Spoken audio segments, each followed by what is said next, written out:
I've done the numbers. I got the scientific calculator out, and the numbers come out as fucked.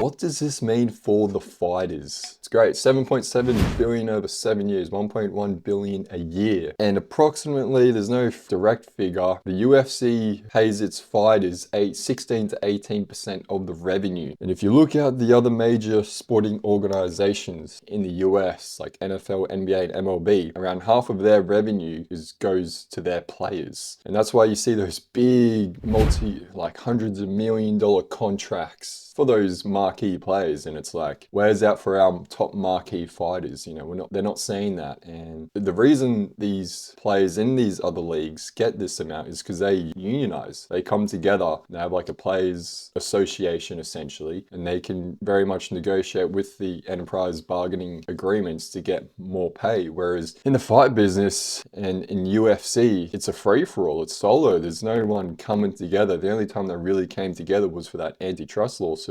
Yeah, they're really just playing solo Fortnite with their pay, and they're just hoping their managers or themselves can negotiate a better deal. And you know, UFC's getting up there now with this deal. MLB, $1.5 billion. So the UFC are pretty much now matching the US America's game, baseball, MLB, and those MLB players get paid a shit ton. So if there's ever a time now for the fighters to somehow come together and form some sort of union, or you know, really fight for their purses and pay, is right now. Because I've done the numbers. I got the scientific calculator out, the tan sin cos, standard deviation, you know, square root of x, and the numbers come out as fucked right now for these fighters. And if there's ever a time, like I'm saying, for these fighters to really come together and get what they deserve, it is now. So I'm hoping, you know, the managers, whatever, because at the moment it's just up to the managers to do what's best for their fighters. Again, it's like Fortnite, solo play Fortnite at the moment for fighter pay. You got to start working team deathmatch, Call of Duty shit, jumping in and off the bus with your boys to try and get some sort of union, or trying to get more rev share of this broadcast deal, because they deserve it. Because UFC wouldn't be here without all those fighters.